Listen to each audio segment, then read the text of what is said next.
Chapter 13. The prince came in with a honeyed smile on his lips. The alarm which Mozgliakov had inspired in his chicken heart entirely disappeared at the sight of the ladies. He melted at once like a sweetmeat. The ladies greeted him with shrill cries of delight. Ladies always made a great deal of our old friend, and were very familiar with him. He was able to afford them incredible entertainment. Felisata Mihailovna had declared that morning, not in earnest, of course, that she was ready to sit on his knee if that would give him any pleasure, because he was a darling, darling old man, sweet beyond all bounds. Marya Alexandrovna transfixed him with her eyes, trying to read something from his face, and to divine from it the way out of her critical position. It was evident that Mozgliakov had said horrible things about her, and that her plans were in jeopardy. But nothing could be read from the prince's face. He was the same as he had been that morning, and as he always was. "Ah, my goodness, here is the prince! We have been waiting and waiting for you!" cried several of the ladies. "With impatience, prince, with impatience!" piped others. "That's extremely flattering," lisped the prince, sitting down at the table on which the samovar was boiling. The ladies immediately surrounded him. Anna Nikolaevna and Natalia Dmitrievna were the only ones left by the side of Marya Alexandrovna. Afanasy Matveyevich smiled respectfully. Mozgliakov smiled too, and with a defiant air looked at Zina, who, without taking the slightest notice of him, went and sat down by her father near the fire. "Oh, Prince, is it true what they say, that you are leaving us?" piped Felisata Mihailovna. "Oh, yes, madame. I am going away. I want to go abroad immediately." "Abroad, Prince, abroad!" they all cried in chorus. "What an idea!" "Abroad," repeated the prince, prinking. "And do you know, I want to go abroad particularly for the sake of the new ideas." "How do you mean for the sake of the new ideas? New ideas about what?" said the ladies, exchanging glances with one another. "Oh, yes, for the sake of the new ideas," repeated the prince with an air of the deepest conviction. "Everyone now goes abroad for the sake of the new ideas, and so I too want to gain new ideas." "Don't you want, perhaps, to enter a Masonic lodge, uncle?" put in Mozgliakov, who evidently wished to impress the ladies by his wit and his ease. "Oh, yes, my dear, you are quite right," the old man answered unexpectedly. "In the old days I really did belong to a Masonic lodge abroad, and I too had a number of noble ideas. I intended indeed at that time to do a great deal for the enlightenment of the people, and I quite decided at Frankfurt to set free my man Sidor, whom I had brought with me from Russia. But to my surprise, he ran away from me himself. He was an extremely odd man. Afterwards I met him in Paris, such a swell with whiskers. He was walking along the boulevard with a mamselle. He looked at me, gave me a nod, and the mamselle with him was such a brisk, sharp-eyed, alluring creature." "Come, uncle, why, you'll be setting all your peasants free next if you go abroad this time," cried Mozgliakov, laughing loudly. "You have guessed perfectly right, my dear boy. what I desire to do," the prince answered without hesitation. "I do want to set them all free." "But upon my word, prince, they will all run away from you directly, and then where will you get your money?" cried Felisata Mihalovna. "Of course they would all run away," Anna Nikolaevna echoed with a note of alarm. "Oh, dear me, do you really think they would run away?" cried the prince in astonishment. "They would run away. They would all run away at once and would leave you alone," Natalia Dmitrievna confirmed. "Oh, dear me. Well, then I shall not set them free. But of course I did not mean it." "So much the better, uncle," Mozgliakov said approvingly. Till then, Marya Alexandrovna had been listening and watching in silence. It seemed to her that the prince had entirely forgotten her, and that was not natural. "Allow me, prince," she began in a loud and dignified voice, "to introduce my husband, Afanasy Matveyitch. He came expressly from our country house as soon as he heard you were staying with us." Afanasy Matveyitch smiled and looked dignified. It seemed to him as though he were being praised. "Ah, I am delighted," said the prince. "Afanasy Matveyitch. To be sure, I believe I remember something. Afanasy Matveyitch. To be sure, that is a gentleman in the country. Charmant, delighted. My dear," cried the prince, turning to Mozgliakov, "why, that's the very man, do you remember, who was in that rhyme this morning. How did it go?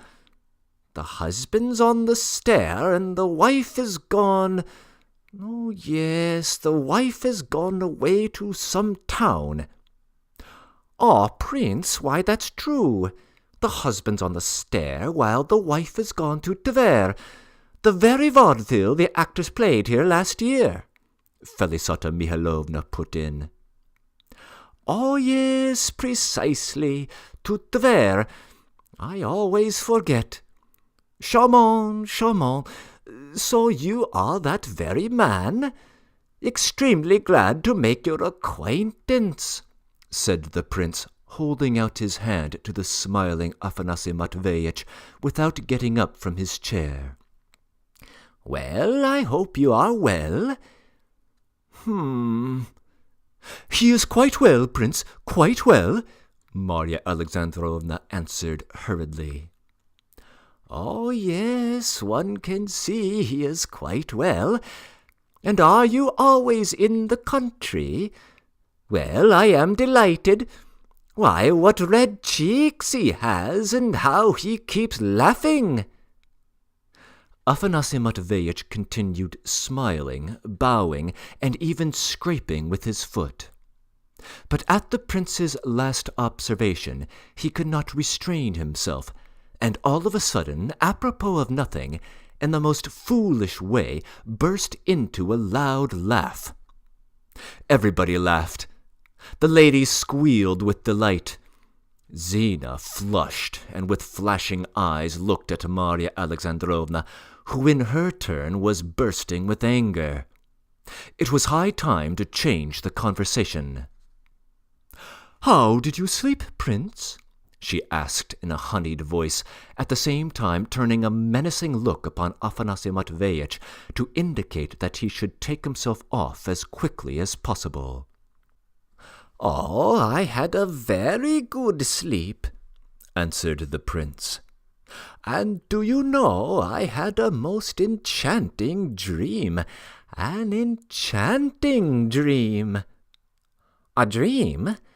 I love to hear people tell their dreams," cried Felisata Mihalovna. "And I, too, I love it," added Natalia Dmitrievna.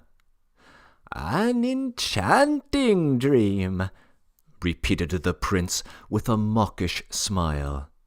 but the dream is a dead secret." "How so, Prince? Do you really mean you can't tell it us? It must have been a wonderful dream," observed Anna Nikolaevna. "A dead secret," repeated the prince, gleefully tantalizing the lady's curiosity. "Oh, then it must be very interesting," cried the ladies. "I bet that the prince dreamed that he fell on his knees before some beautiful young lady and made her an offer of marriage," cried Felisata Mikhailovna. "Come, Prince, own up that that's right. Darling Prince, confess." "Confess, Prince, confess," the others chimed in on all sides. The prince listened triumphantly and ecstatically to all their outcries. The lady's supposition flattered his vanity extremely, and he almost licked his lips. "Though I said that my dream was a dead secret," he answered at last, "yet I must admit, madame, that to my great surprise you have guessed almost perfectly right." "Guessed right?" cried Felisata Mikhailovna rapturously. "Well, Prince, well, now you absolutely must tell us who the beautiful young lady was." "You must tell us. Does she live in these parts? Darling Prince, do tell us. You must tell us, whatever happens," they cried on all sides. "Madame, madame, if you are so very insistent to know, I can only tell you one thing, that it was the most fascinating, and I may say the most virtuous young lady I know," mumbled the prince, melting like wax. "Most fascinating, and someone living here? Who could it be?" the ladies kept asking, exchanging significant glances and winking at one another. "Of course, that one who is considered the chief belle here," said Natalia Dmitrievna, rubbing her huge red hands and looking with her cat-like eyes at Zina. All the others looked at Zina with her. "Well, Prince, if you have such dreams, why don't you get married in reality?" asked Felisata Mikhailovna, with a significant look at the others. "What a splendid match we would make for you," another lady put in.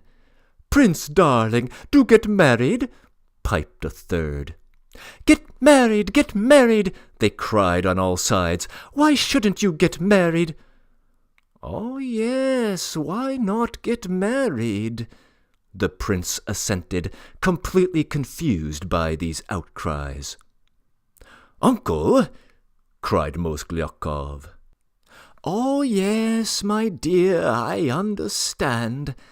I meant to tell you, madame, that I am not able to get married, and that when I have spent a delightful evening with our fascinating hostess, I shall set off tomorrow to Father Misail at the monastery, and then I am going straight abroad so as to keep up with the progress of European enlightenment."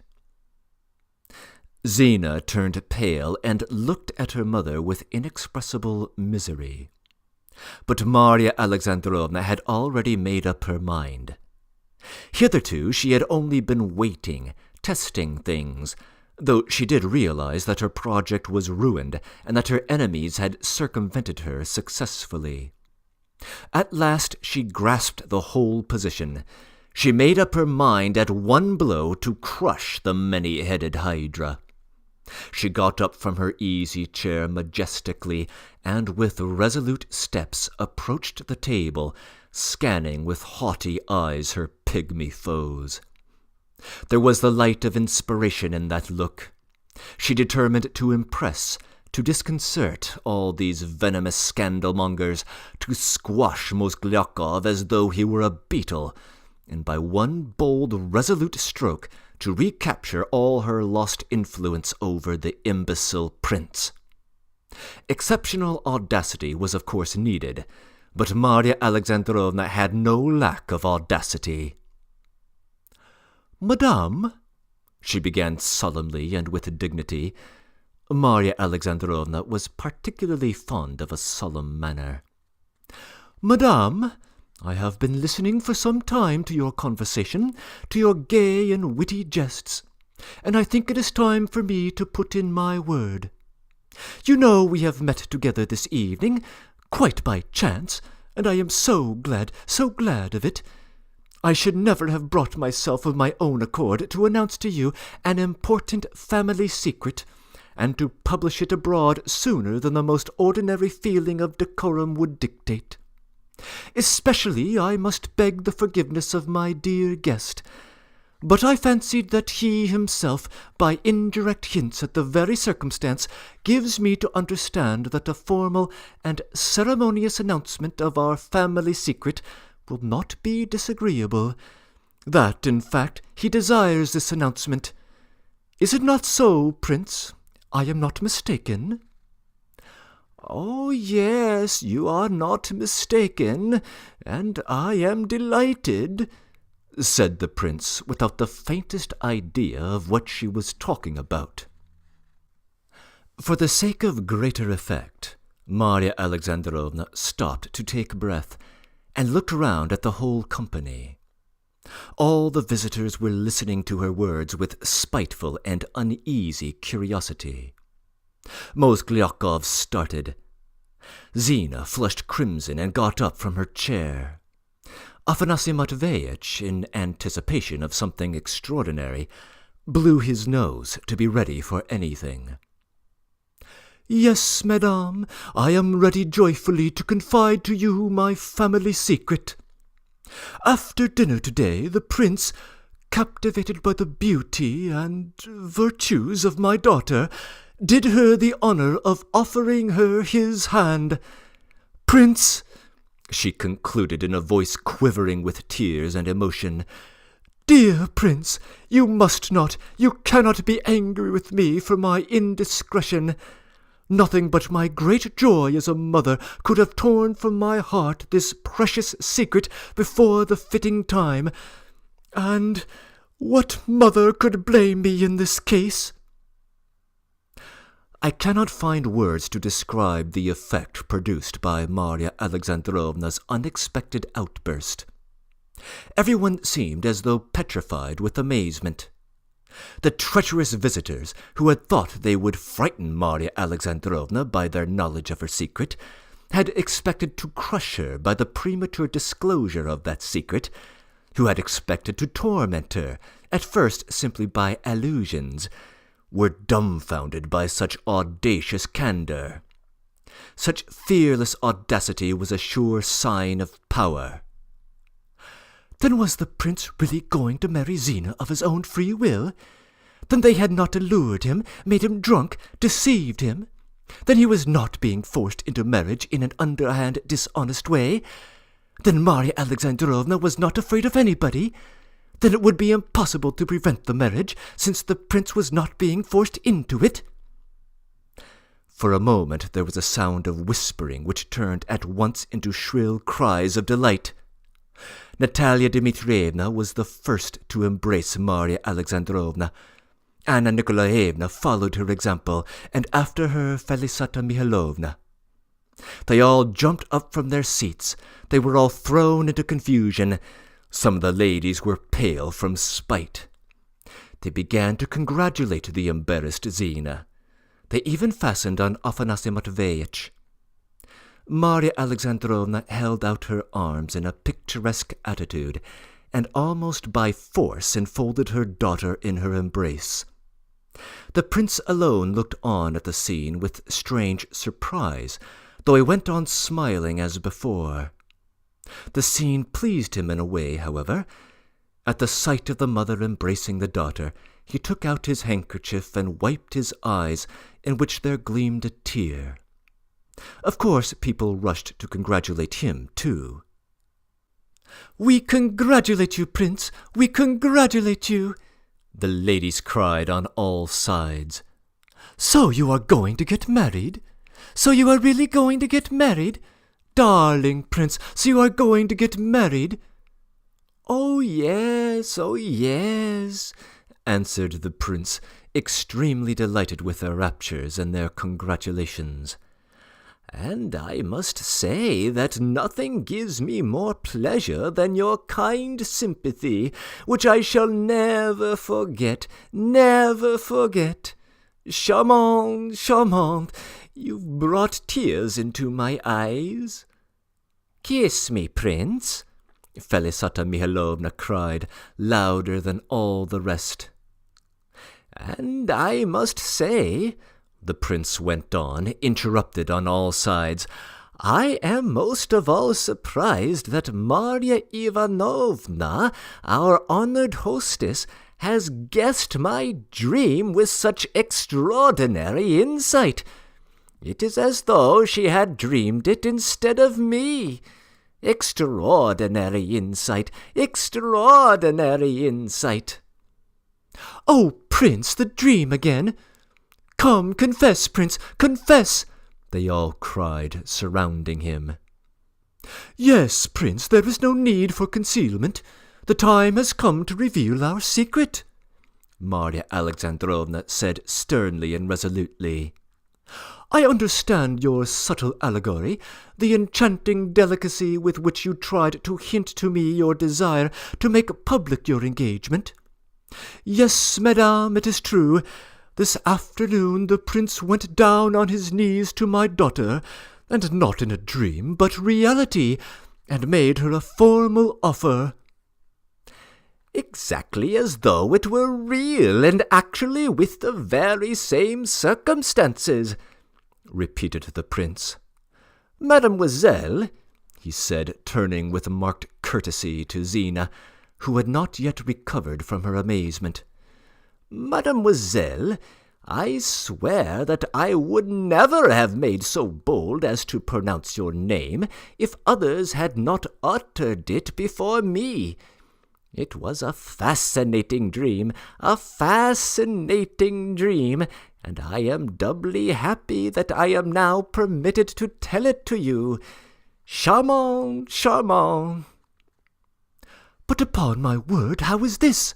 He is still talking about a dream," whispered Anna Nikolaevna to Marya Alexandrovna, who was somewhat flustered and had turned a little pale. Alas, there was an ache and a tremor in Marya Alexandrovna's heart already, apart from those warning words. "How is this?" whispered the ladies, looking at one another. "Why, prince," began Marya Alexandrovna with a wry and sickly smile, "I protest you surprise me. What is this strange idea about a dream? I confess I thought till now that you were jesting, but if it is a joke, it is rather an inappropriate one. I should wish to put it down to your absent-mindedness, but perhaps it really is the result of his absent-mindedness," hissed Natalia Dmitrievna. "Oh, yes, perhaps it is absent-mindedness," the prince assented, still not fully grasping what they were trying to get out of him. "And only fancy, I must tell you an anecdote. In Petersburg I was invited to a funeral to some people, maison bourgeoise, mais honnête, and I muddled it up and thought it was a name-day party. The name-day party had been the week before. I got ready a bouquet of camellias for the lady whose name-day it was. I go in, and what do I see? A respectable, dignified man lying on the table, so that I was quite surprised. I simply did not know what to do with myself and the bouquet." "Come, prince, this is not a time for anecdotes," Marya Alexandrovna interrupted with vexation. "Of course my daughter has no need to run after suitors, but this afternoon, beside that piano, you made her a proposal. I did not invite you to do so. I was, I may say, astounded. I was, of course, struck by one idea at the time, and I put it all off till you should wake. But I am a mother. She is my daughter. You spoke yourself just now of a dream, and I thought that you wished, under the guise of allegory, to tell us of your engagement. I know very well that you will be dissuaded, and I suspect who it is. But explain yourself, Prince. Make haste and explain satisfactorily. You cannot jest like this with a respectable family. Oh, no, one cannot jest like this with a respectable family, the prince assented mechanically, though he was beginning to be a little uneasy. But that is no answer, Prince, to my question. I beg you to give a definite answer. Repeat at once. Repeat before everyone that you did make my daughter an offer this afternoon. Oh, yes, I am ready to repeat it, though I have already told the whole story, and Felisata Yakovlevna guessed my dream exactly. It was not a dream, it was not a dream, cried Marya Alexandrovna in exasperation. It was not a dream, it was reality, Prince, reality, do you hear? Reality. Reality? Cried the prince, getting up from his chair in his surprise. Well, my dear, it is just as you foretold upstairs, he added, turning to Mozgliakov. But I assure you, honoured Marya Stepanovna, that you are in error. I am quite persuaded that I only dreamed it. Lord have mercy upon us, cried Marya Alexandrovna. Don't upset yourself, Marya Alexandrovna, Natalia Dmitrievna put in. Perhaps the prince has forgotten. He will remember. I wonder at you, Natalia Dmitrievna, retorted Marya Alexandrovna indignantly. Can such things be forgotten? Can one forget it? Upon my word, Prince, are you laughing at us? Or you are, perhaps, playing the part of a profligate beau of the days of the Regency depicted by Dumas, some fair liqueur or loosen. But apart from that not being in keeping with your years, I assure you that you will not succeed in it. My daughter is not a vicomtesse. Here, this afternoon, on this spot, she sang to you, and carried away by her singing, you dropped on your knees and made her an offer. Can I be dreaming? Can I be sleeping? Speak, Prince, am I awake or sleeping? Oh, yes, or rather, perhaps no, answered the bewildered prince. I mean that I believe I am not dreaming now. You see, I was asleep this afternoon, and so I had a dream that in my sleep— Phoo! My goodness, what does it mean? Not asleep, asleep dreaming, not dreaming. My goodness knows what it means. Are you raving, Prince? Oh, yes, goodness knows, though I believe I am utterly at sea now, said the prince, turning uneasy glances around him. But how could you have dreamed it? Marya Alexandrovna insisted in distress, when I tell you your own dream in such detail, though you had not yet told any one of us about it. But perhaps the prince did tell somebody, said Natalia Dmitrievna. Oh, yes, perhaps I did tell somebody, the prince repeated, utterly bewildered. Here's a farce, whispered Felisata Mihailovna to her neighbour. Good heavens, this is past all endurance, cried Marya Alexandrovna, wringing her hands in a frenzy. She sang to you, she sang a ballad. Did you dream that too? Oh, yes, yes, indeed, I fancy she did sing a ballad, the prince muttered meditatively. And his face lighted up at some sudden recollection.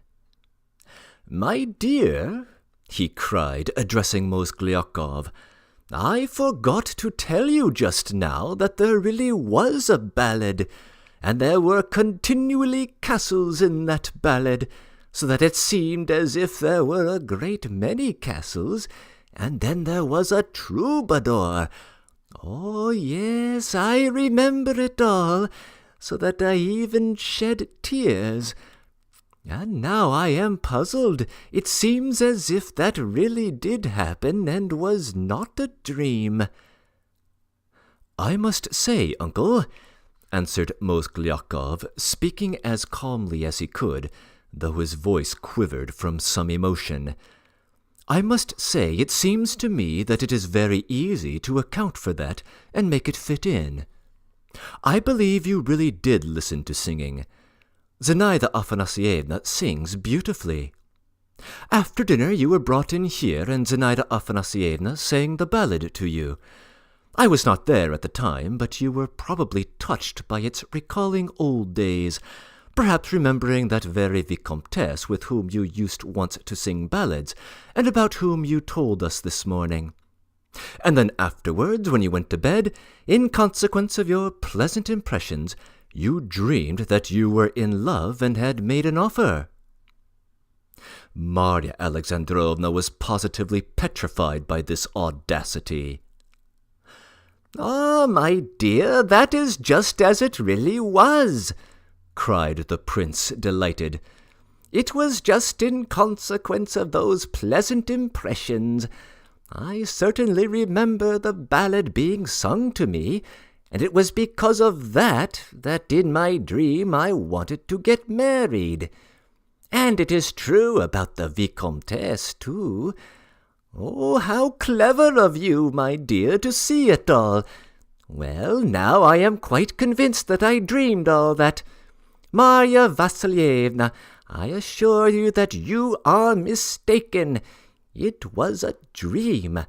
Otherwise I should not be playing with your estimable feelings."